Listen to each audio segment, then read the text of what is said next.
வணக்கம் நண்பர்களே. இன்னைக்கு நாம பேச போற விஷயம், உங்க வாழ்க்கையோட திசையையே மாற்றப் போற ஒரு பிரம்மாண்டமான ஆன்மீக ரகசியம் தான். இதுவரைக்கும் நீங்க தியானம் பத்தி என்னவெல்லாம் கேள்விப்பட்டிருக்கீங்களோ, பார்த்திருக்கீங்களோ, கேட்டிருக்கீங்களோ, அது எல்லாத்தையும் ஒரு ஓரமா ஒதுக்கி வச்சுடுங்க. ஏன்னா, இன்னைக்கு நாம பார்க்க போறது தியானத்தோட உச்சகட்ட நிலை என்று சொல்லக்கூடிய பஞ்சபூத தியானம். இந்த உலகமும், இந்த பிரபஞ்சமும் எதனால் ஆனது என்று உங்களுக்கு தெரியுமா? நிலம், நீர், நெருப்பு, காற்று, ஆகாயம் என்கிற 5 பேராற்றல்களால் தான் இந்த மொத்த அண்டமும் இயங்கிக்கிட்டே இருக்கு. அதே 5 பேராற்றல்கள் தான் உங்க உடம்புக்குள்ளேயும் இருக்கு. இந்த உண்மையை நாம மறந்ததுனால தான் நம்ம வாழ்க்கையில இவ்வளவு குழப்பங்களும், நோய்களும், வறுமையும் வந்து சேருது. இன்னைக்கு இந்த 5 பூதங்களை உங்களுக்குள்ள எப்படி விழிப்படைய வைக்கிறது? அதன் மூலமா நீங்க எப்படி ஒரு பேராற்றலாக மாறப் போறீங்கன்னு அணு அணுவா பார்க்க போறோம். இது ஒரு சாதாரண பதிவு கிடையாது. இது உங்களுக்கான ஒரு கட்டளை என்று நீங்கள் எடுத்துக்கொள்ளுங்கள். இதை நீங்க முழுமையா கேட்டு உங்க வாழ்க்கையில பயன்படுத்தியே தீர வேண்டும். அப்போதுதான் மாற்றம் கிடைக்கும். நம்ம மனசு ஏன் எப்போதும் அலைபாயுது? ஏன் நமக்குள்ள இவ்வளவு சந்தேகங்கள் வருதுன்னு ஒரு சாதாரண மனிதனோட கோணத்துல இருந்து யோசிச்சு பார்ப்போம். தியானத்துல உட்கார்ந்த உடனே பல பேருக்கு வர்ற முதல் சந்தேகம், எனக்கு ஏன் உடம்பெல்லாம் வலிக்குது? ஏன் என்னால ஒரு இடத்துல அமைதியா உட்கார முடியல? தியானம் பண்ணும்போது எனக்கு ஏன் கெட்ட எண்ணங்களா வருது? இதெல்லாம் எனக்கு தியானம் வரலைங்கிறதுக்கான ஒரு அடையாளமான்னு உங்களுக்குள்ளேயே நீங்க கேட்டுக்குவீங்க. கண்டிப்பா அப்படி கிடையாது. உங்க உடம்புல இருக்கக்கூடிய பஞ்சபூதங்கள் சமநிலை இல்லாம இருக்கும்போது, உங்க மனசு ஒருபோதும் அமைதி ஆகவே ஆகாது. உதாரணத்துக்கு பாருங்க, உங்க உடம்புல இருக்கக்கூடிய நீர் அப்படிங்கிற பூதம் கெட்டுப் போயிருந்தா, உங்க மனசுல எப்போதும் கவலையும், பயமும் இருந்துகிட்டே இருக்கும். உங்க உடம்புல இருக்கக்கூடிய நெருப்பு பூதம் சமநிலை இல்லாம இருந்தா, உ அதாவது உங்களுக்கு அடிக்கடி கோபமும், எரிச்சலும் வரும். உங்க உடம்புல இருக்கக்கூடிய நிலம் அப்படிங்கிற பூதம் பல பல விதமான பலவீனமாக இருந்தா, பலவிதமான பலவீனம் அப்படின்னா நல்லா புரிஞ்சுக்குங்க. ரொம்ப பலவீனமா இருக்கிறது. வாழ்க்கையில ஒரு நிலையற்ற தன்மை இருக்கும். அப்படி இருந்தா, எப்போதும் ஒரு பயம் இருந்துகிட்டே இருக்கும். அப்போ தியானம் கைவிடணும்னா முதல்ல நாம உடம்புல இருக்கக்கூடிய இந்த 5 பூதங்களையும் நாம தூய்மைப்படுத்தியே ஆகணும். அப்பதான் நமக்கு கைகூடும். அதை கைவிடாம மெயின்டெயின் பண்ணணும்னா, இந்த பஞ்சபூதங்களையும் நாம சமநிலைப்படுத்தணும். அதை எப்படி செய்யப் போறோம்ங்கிறது தான் இந்த தியானத்தோட ரகசியமே. முதல்ல நாம நிலம் பூதத்தை பத்தி பார்க்கலாம். நம்ம உடம்புல இருக்கக்கூடிய எலும்புகளும், தசைகளும் நிலம் பூதத்தோட வடிவம். இந்த நிலம் அப்படிங்கிற பூதம் உங்களுக்குள்ள வலுவா இருந்தா, உங்களுக்கு ஒரு மிகப்பெரிய தன்னம்பிக்கை வரும். எந்த ஒரு சூழ்நிலையிலும் நீங்க அசைக்க முடியாத ஒரு மலையைப் போல உறுதியா இருப்பீங்க. ஆனா இந்த பூதம் கெட்டுப் போயிருந்தா, உங்களுக்குள்ள எப்போதும் ஒரு பாதுகாப்பற்ற உணர்வு இருக்கும். பணவரவு தடைப்படும். வாழ்க்கையில ஒரு நிலையான தன்மையே இருக்காது.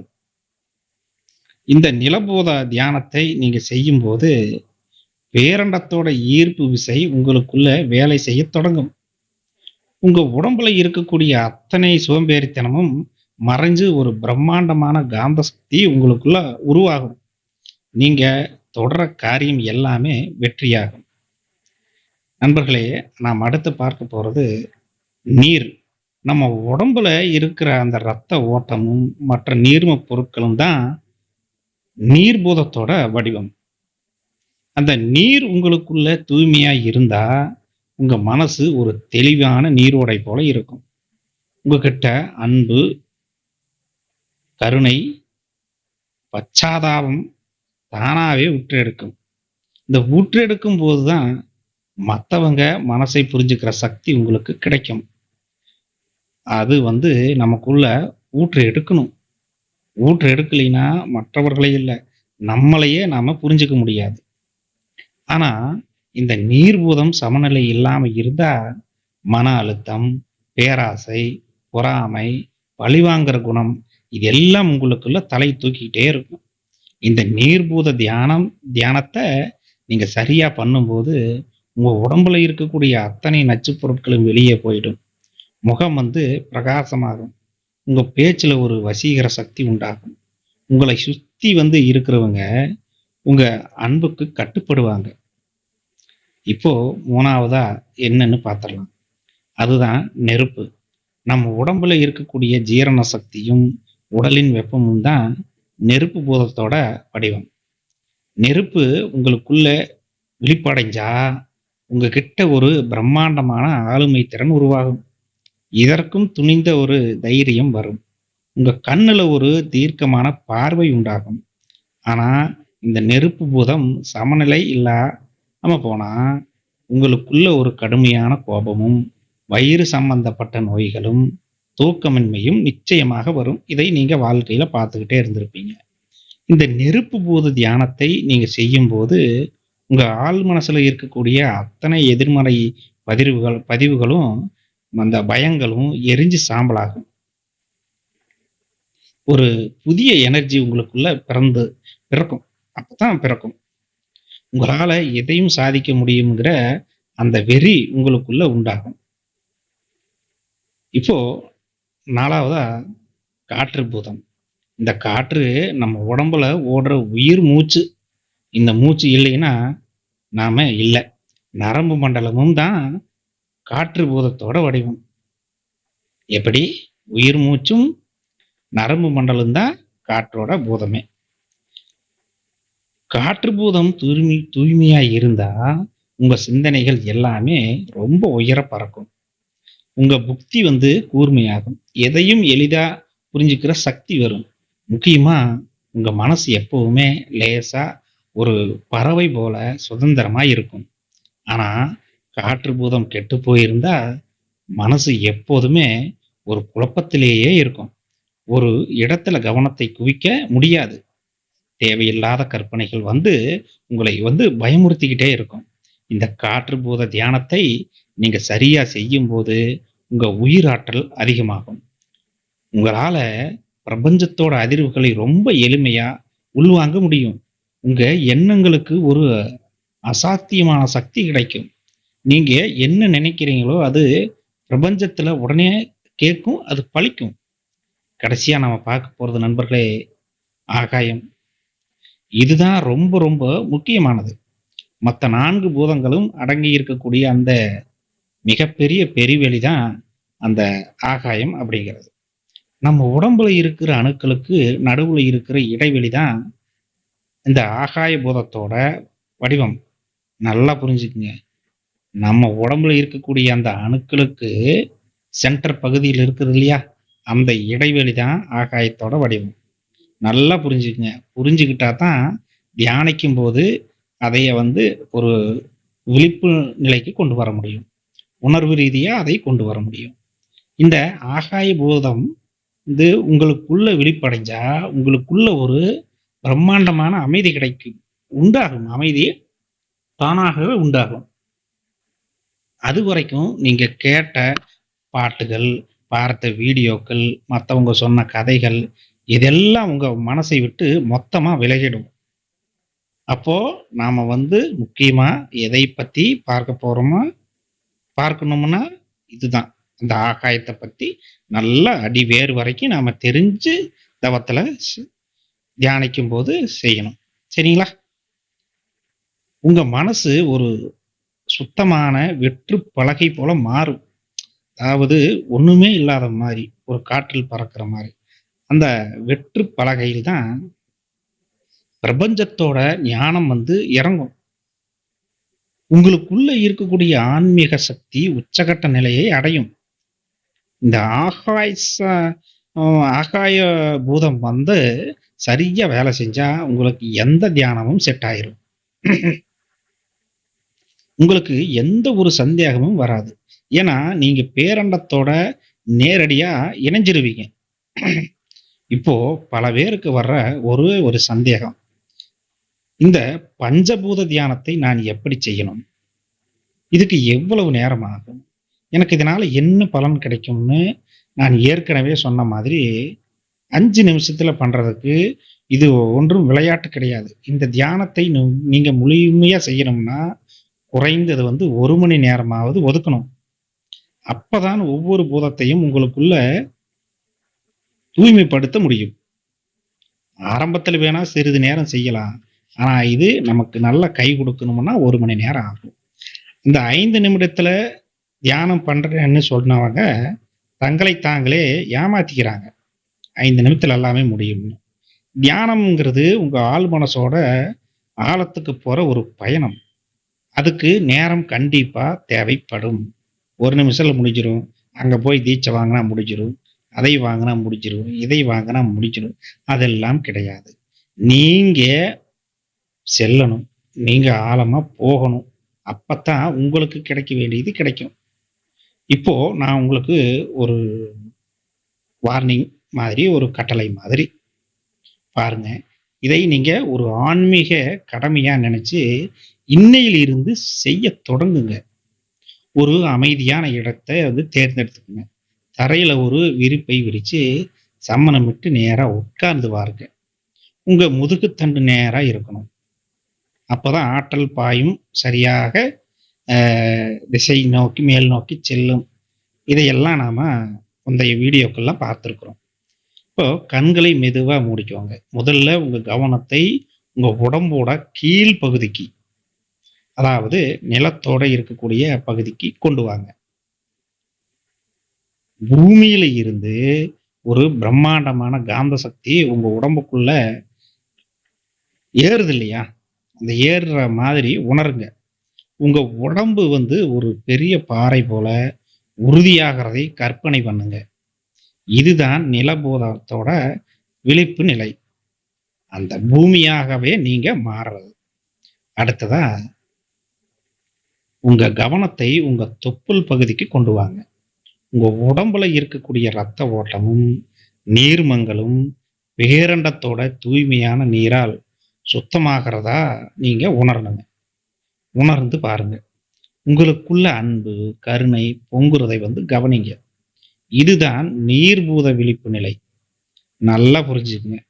நல்லா புரிஞ்சுக்கிட்டு அந்த தியானிக்கும் போது இது போல நீங்க கற்பனை செய்யுங்க. அதுக்கு அப்புறம் தான் உங்க கவனத்தை உங்க வயிற்று பகுதிக்கு கொண்டு வாங்க. அங்க ஒரு பிரகாசமான நெருப்பு நெருப்பு இல்லையா? நெருப்பு நெருப்பு எரியறதா நீங்க உணருங்க. அந்த நெருப்பு உங்க உடம்புல இருக்கக்கூடிய அத்தனை நோய்களையும், மனசுல இருக்கிற அத்தனை பயங்களையும், பழைய கசப்பான நினைவுகளையும் எரிச்சு சாம்பலாக்குறதா ஆழமா கற்பனை பண்ணுங்க. இதுதான் நெருப்பு பூத விழிப்பு நிலை. இப்போ உங்க கவனத்தை உங்க இதய பகுதிக்கும் மூச்சுக்கும் கொண்டு வாங்க. நீங்க சுவாசிக்கிற காற்று வெறும் காற்று மட்டும் இல்ல. அது பேரண்டத்தோட உயிர் ஆற்றல்னு உணருங்க. அதுதான் உண்மையும் கூட. அந்த காத்து உள்ள போகும்போதும், வெளிய வரும்போதும் உங்க உடம்பும், மனசும் எவ்வளவு லேசா ஆகுதுன்னு கவனிங்க. இதுதான் காற்று பூத விழிப்பு நிலை. இறுதியா உங்க கவனத்தை உங்க புருவ மத்தியில கொண்டு வைங்க. உங்க தலைக்கு மேலே ஒரு மிகப்பெரிய ஒரு பெருவெளி இருக்கும். அந்த பெருவெளி, அதாவது ஆகாயம். நாம ஏற்கனவே சொல்லியிருக்கிறோம் இல்லையா? ஆகாயம் மிகப்பெரிய முக்கியமான ஒரு தியான நிலை என்று. அதை இப்படியே பாருங்க. அதாவது ஆகாயம் தலைக்கு மேல இருக்கிறதா நீங்க நினைச்சுக்கோங்க. நீங்க அந்த ஆகாயத்தோட கரைஞ்சு போறதா உணருங்க. உங்களுக்குள்ள எந்த எண்ணமும் இல்ல. எந்த சத்தமும் இல்ல. ஒரு பிரம்மாண்டமான அமைதி மட்டுமே இருக்கு. நீங்க பேரண்டத்தோட ஒரு பகுதியா மாறிட்டீங்க. இதுதான் ஆகாய பூத விழிப்பு நிலை. இந்த 5 நிலைகளையும் ஒவ்வொரு பகுதியும், அதாவது ஒவ்வொரு பூதத்துக்கும் குறைந்தது 10லிருந்து ஒரு 15 நிமிடம் தனித்தனியா ஒதுக்குங்க. நீங்க முழு கவனத்தோட செய்யணும். இப்படி நீங்க தொடர்ச்சியா பண்ணும்போது, உங்க உடம்புல இருக்கக்கூடிய அத்தனை சக்கரங்களும் தானாகவே விழிப்படையத் தொடங்கும். அதுக்கப்புறம் நீங்க உங்களுக்கு தேவையான தியானத்தை செய்யலாம். 1 மணி நேரம் தொடர்ந்து ஒரு 1 மாசம் பயிற்சி செய்றீங்கன்னு வையுங்களேன், அதுக்கப்புறம் தான் நீங்க மற்றபடி தியானங்கள் செய்யும்போது, உங்களுக்கு உங்களுடைய எண்ணங்கள், உங்களுடைய மனம், குணம், உங்களுடைய குடும்பம், உங்களுடைய பெற்றோர்கள் இவர்களுக்கெல்லாம் தகுந்த மாதிரி உங்களுக்கு எந்த தியானம் செட் ஆகும் அப்படிங்கிறது உங்களுக்கே தெரியும். உங்ககிட்ட ஒரு புதிய காந்த சக்தி வந்து உருவாகும். நீங்க போற இடமெல்லாம் உங்களுக்கு மரியாதை கிடைக்கும். உங்களுடைய வறுமை நீங்கி செல்வம் தானாகவே வந்து உங்களை தேடி வரும். ஏன்னா, பிரபஞ்சத்தை ஆள்ற அந்த 5 பூதங்களும் இப்போ உங்களுக்குள்ள சமநிலையில இருக்கு. நீங்க எதை நினைச்சாலும் அதை உங்களால ஈர்க்க முடியும். இப்போ ஒரு சின்னதா ஒரு எக்ஸாம்பிள் பாருங்க. இப்போ இந்த பிரபஞ்சத்துல பஞ்சபூதங்களும் இருக்கு. அதே பிரபஞ்சத்த நாம உணராத வரைக்கும், இந்த பஞ்சபூதங்களும் நமக்கு சரியான நிலையில வேலை செய்யல. நம்ம உடம்புக்கு உள்ள. ஆனா, இப்போ அந்த பஞ்சபூதங்களும், பிரபஞ்சமும் சேர்ந்து நமக்குள்ள வந்து நிலையா நிக்குது. நமக்கு நல்லா தெரியும். மனசு வந்து இது போல உணருது இல்லைங்களா? நீர் சத்து, ஆகாயம், காற்றுன்னு நெருப்பு இதெல்லாமே நமக்கு உள்ள இருக்குதுன்னு அடிமனம் வந்து ஆழ்மனம் நல்லா நினைவில் வச்சிருக்கும். ஆக 2ம் ஒண்ணு சேருது. அப்போ பஞ்சபூதங்கள் நமக்கு உள்ள இருக்குது அப்படிங்கிறத வந்து ஆழ் மனசு ஆழமா பதிய வச்சுக்கும். அதனால நீங்க எதை நினைச்சாலும் அதை உங்களால ஈர்க்க முடியும். இதுதான் ரகசியமே. மனசு வந்து அதை உணரணும். இப்போ நாம வந்து ஒரு சாதாரணமா எதையும் உணரணும், அனுபவிக்கணும்னு சொல்றோம் இல்லையா? அதுபோல மனம் வந்து அந்த கற்பனைய வந்து உணரும்போது, நமக்குள்ளேயே இந்த சக்தி இருக்குது அப்படிங்கிறத வந்து ஆழ் மனசு முதல்ல நம்பணும். ஆழ் மனசு நம்பினா தான் அடுத்த காரியமே நடக்கும். இந்த பஞ்சபூத தியானம் ஒரு சாதாரண மனிதனை ஒரு பேராற்றலாக மாற்றக்கூடிய சக்தி வாய்ந்தது. இதில் உங்களுக்கு எந்த ஒரு சந்தேகமும் வர தேவையே இல்லை. ஏன்னா, இது இயற்கையோட விதி. பேரண்டத்தோட தர்மமே அதுதான். இந்த தியானத்தை நீங்க தினமும் செய்ய செய்ய, உங்க வாழ்க்கையில நடக்கக்கூடிய அத்தனை அற்புதங்களையும் நீங்களே நேர்ல பார்ப்பீங்க. உங்களை வந்து சுத்தி இருக்கிறவங்க உங்ககிட்ட இருக்கிற அந்த மாற்றத்தை கண்டு வியப்பாங்க. நண்பர்களே, உங்களுடைய வாழ்வின் ஒவ்வொரு கணமும் புண்ணியமும், அன்பும், கருணையும் நிறைந்ததாக இருக்க இந்த தியான பயணத்தில் எங்களோடு எப்போதும் இணைந்திருங்கள். நாம் அடுத்த பதிவில் சந்திக்கலாம். நன்றி நண்பர்களே.